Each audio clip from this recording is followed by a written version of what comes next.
ਵਾਮਸੇ ਫਤਿਹ ਰਾਸ਼ਟਰੀ ਮੂਲ ਨਿਵਾਸੀ ਸੰਘ ਦਾ 13ਵਾਂ ਪੰਜਾਬ ਰਾਜ ਅਧਿਵੇਸ਼ਨ ਬਾਬਾ ਸਾਹਿਬ ਅੰਬੇਡਕਰ ਭਵਨ ਜਲੰਧਰ ਬਾਈਪਾਸ ਲੁਧਿਆਣਾ ਵਿਖੇ ਸਫਲਤਾਪੂਰਵਕ ਸੰਪੰਨ ਹੋਇਆ। इस प्रोग्राम विच वामसे फतेह राष्ट्रीय महासचिव ਅਤੇ ਉੱਘੇ इतिहासकार प्रोफैसर विलास खरात मुख मेहमान तौर पर शामिल हुए। इस प्रोग्राम का उद्घाटन SC दास रिटायर्ड एक्साइज विभाग ने किया। इस मौके प्रोफैसर विलास खरात ने DNA खोज से बड़ी बरीकी नाल चर्चा करदे जानकारी दी। इस प्रोग्राम विच वख-वख विषयां ते वख-वख बुलारियां ने अपने विचार रख के वामसे फतेह बहुजन अंदोलन नूं पूरे भारत विच जन-जन तक पहुंचाउण दी अपील की ते संगठन नूं समा पैसा बुद्धि हुनर मेहनत दे के मूल निवासी महापुरुषों के बेगमपुरा राज के सुपने नूं पूरा करने की अपील की। ਜਿਹੜੀ ਅੱਜ ਦੇ ਤੁਸੀਂ ਅਧਿਵੇਸ਼ਨ ਕਰਾਇਆ ਉਹਦੇ ਬਾਰੇ ਤੁਸੀਂ ਚਾਰ ਸ਼ਬਦ। ਅੱਜ ਵਾਮਸੇਫ ਦਾ ਪੰਜਾਬ ਦਾ ਅਧਿਵੇਸ਼ਨ ਸੀ ਲੁਧਿਆਣੇ ਵਿਖੇ ਅਸੀਂ ਰੱਖਿਆ। ਇਸ ਅਧਿਵੇਸ਼ਨ ਦੇ ਵਿੱਚ ਕਈ ਫੈਸਲੇ ਲਏ ਜਾਣੇ ਸਨ। ਸਭ ਤੋਂ ਵੱਡਾ ਜਿਹੜਾ ਫੈਸਲਾ ਹੈ ਉਹ ਇਹ ਲਿਆ ਗਿਆ कि DNA जी कॉन्फ्रेंस हरियाणे च रखी गई सी, वो जी कॉन्फ्रेंस है मुड़ के दिल्ली करनी पई रातों रात। उस संबंध में असी उपर नेशनल लैवल के लीडर्स ने कहा DNA की जी कॉन्फ्रेंस है वो पंजाब च की जाए। असी उहदा बिल्कुल प्रबंध करके जावांगे। इस संबंध इस तरह दी पोस्टां वो Sanu ji मनदी schedule caste backward class में हिस्सेदारी नहीं दी गई और एडवोकेट जनू साडे संघर्ष करने तो बाद अस्तीफा देना पिया। असी ये चाहते हैं कि हाई कोर्ट सुबो मोटो ते परचा दर्ज करे, क्योंकि हाई कोर्ट दे विच उसने कहा कि इस जात के लोगों को घट अकल होंदी है।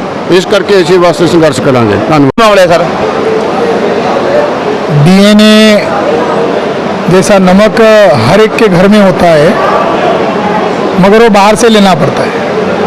मगर DNA हर एक व्यक्ति के बॉडी में होता है, खून में होता है। तो आज तक क्या हुआ, इतिहास को कुछ लोगों ने तोड़ मरोड़ के लिखा। जिनको हमारे गुरु विप्र कहते हैं, उन विप्रों ने क्या किया, हमारे गुरुओं को भी सताया। अब हम गुरुओं को मान रहे हैं और गुरुओं की वाणी पर अमल कर रहे हैं, तो अब हमको सता रहे हैं। तो विप्र लोग वर्चस्ववादी है, तो DNA विप्रो के खिलाफ चला गया। तो DNA बांटे गए लोग, SC ST OBC के लोग, इनका आपस में DNA एक मिला। तो इनकी महिलाओं को भी DNA आपस में एक मिला। महिलाओं के DNA को कहते माइटोकॉन्ड्रियल DNA, वो कांस्टेंट होता है। तो ब्राह्मण पुरुष का DNA ना SC ST OBC सिख ईसाई लिंगायत जैन बुद्धिस्ट किसी से भी नहीं मिला, और उनका DNA फॉरेन में मिला जिसको वेस्ट यूरेशिया कहते हैं। मगर उस रिपोर्ट में ये भी कहा गया कि उनका DNA R1A1 है, उनके DNA का नाम है R1A1। और भारत के अंदर रहने वाले लोगों का DNA है वो L3MN। अब दो शब्द अलग है, L3MN ये भारत के मूल निवासियों के DNA ग्रुप का नाम है, और ब्राह्मणों के यानी विप्रो के DNA का नाम R1A1 है। तो उनका पुरुष ब्राह्मणों का DNA यानी विप्रो का DNA उनकी महिलाओं से भी मैच नहीं हुआ। तो उस DNA ने ये सिद्ध किया कि उन लोगों ने यहाँ आक्रमण किया, सिंधु सभ्यता खत्म किया, और वो जंगली लोग थे। तो वो उन लोगों ने इतनी बड़ी आबादी को कैसे गुलाम किया जाए, मारे तो नहीं जा सकते। तो इन लोगों ने यहाँ की ज़मीन अच्छी है या फसलें अच्छी है या फसलें अच्छी है या भागना कम पड़ेगा, तो उन लोगों ने यहाँ आकर वर्ण व्यवस्था जाति व्यवस्था बनाया। ये DNA साइंस कह रहा है।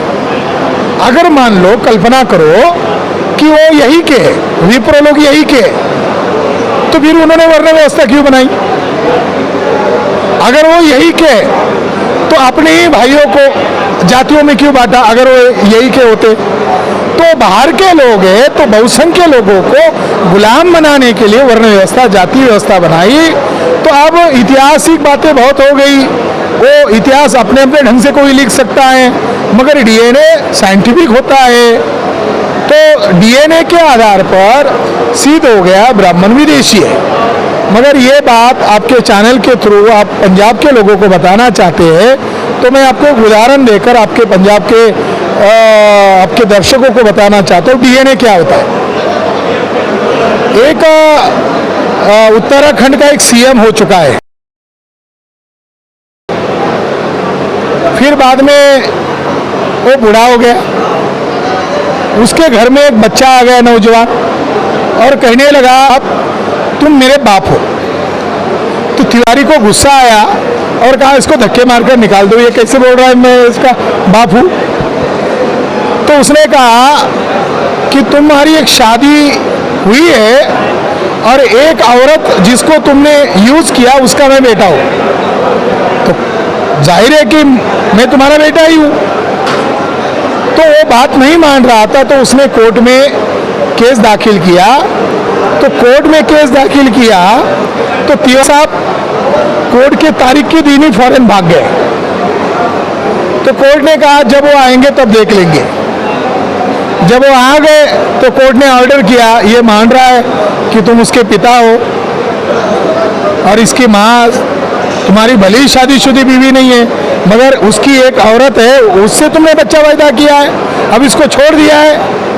कानून सबके लिए समान होता है, भले तुम एक सीएम हो। तो उसने मना कर दिया कोर्ट। तो कोर्ट ने कहा कि तुम सीएम हो इसीलिए तुम्हारी बात पर यकीन नहीं किया जाएगा, अब तुम्हारा डीएनए टेस्ट करते हैं, तुम्हारा भी करते हैं और इस लड़के का भी करते हैं। तो दोनों का डीएनए टेस्ट हुआ और डीएनए टेस्ट में पता चला ये उसी का बेटा है। डीएनए कितना, डीएनए कोर्ट में इस्तेमाल होता है, डीएनए भाषण करने के लिए नहीं है। डीएनए से पता चलता है ये ओरिजिनल कहाँ से है।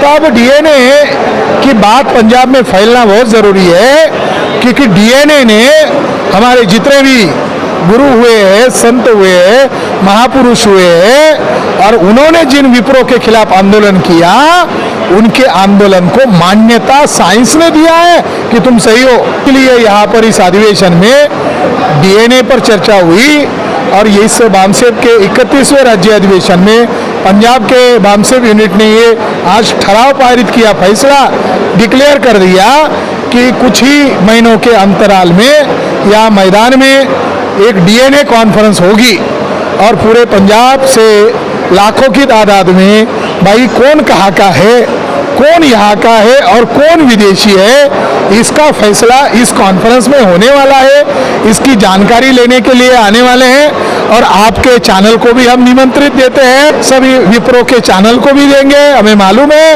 वो आएंगे नहीं, आप लोग ज़रूर आएंगे।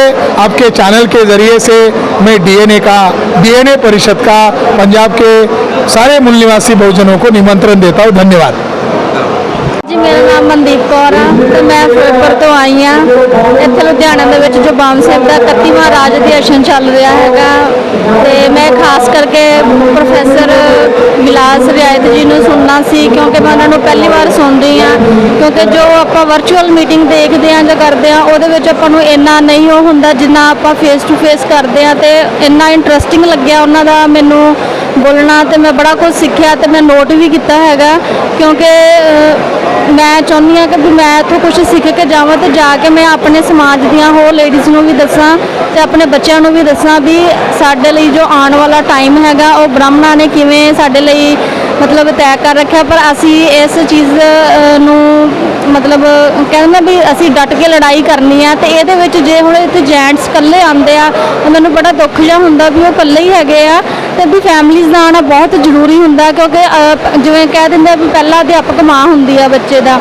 ਠੀਕ ਹੈ, ਜਦੋਂ ਅਸੀਂ ਮਾਂ ਹੀ ਬੱਚੇ ਨੂੰ ਸਾਰਾ ਕੁਝ ਦੱਸੇਗੀ ਤਾਂ ਬੱਚੇ ਨੂੰ ਵੀ ਕੁਛ ਥੋੜ੍ਹਾ ਪਤਾ ਲੱਗੇਗਾ ਕਿ ਵੀ ਹਾਂ ਸਾਡੇ ਸਕੂਲਾਂ ਵਿੱਚ ਪੜ੍ਹਾਈ ਕੀਤੀ ਜਾਂਦੀ ਆ। ਉਹਨਾਂ ਨੇ ਆਪਣੇ ਇਤਿਹਾਸ ਬਾਰੇ ਕੁਝ ਨਹੀਂ ਦੱਸਣਾ ਗਾ ਔਰ ਉਹਨਾਂ ਨੇ ਸਕੂਲੀ ਪੜ੍ਹਾਈ ਕਰਨੀ ਆ, ਪਰ ਅਸੀਂ ਆਪਦੇ ਬੱਚਿਆਂ ਨੂੰ ਦੱਸਣਾ ਵੀ ਸਾਡਾ ਅਸਲ ਇਤਿਹਾਸ ਕੀ ਹੈਗਾ ਤੇ ਬਾਬਾ ਸਾਹਿਬ ਕੌਣ ਹੈਗੇ ਆ। ਮੈਂ ਇੱਥੋਂ ਤੱਕ ਵੀ ਦੇਖਿਆ ਮੇਰੇ ਮਤਲਬ ਜਾਣਕਾਰ ਦੇ ਵਿੱਚ ਹੀ ਸੀਗੇ ਜਿਹੜੇ ਕਿ ਟੀਚਰ ਲੱਗੇ ਹੋਏ ਨੇਗੇ, ਉਹਨਾਂ ਨੂੰ ਇਹ ਤੱਕ ਨਹੀਂ ਸੀ ਪਤਾ ਵੀ ਬਾਬਾ ਸਾਹਿਬ ਕੌਣ ਆ, ਜਿਨ੍ਹਾਂ ਦੀ ਬਦੌਲਤ ਉਹ ਅੱਜ ਜੌਬ ਕਰ ਰਹੇ ਆ, ਚੰਗੀ ਕੋਠੀ 'ਚ ਰਹਿ ਰਿਹਾ, ਕਾਰਾਂ 'ਚ ਘੁੰਮ ਰਹੇ ਆ।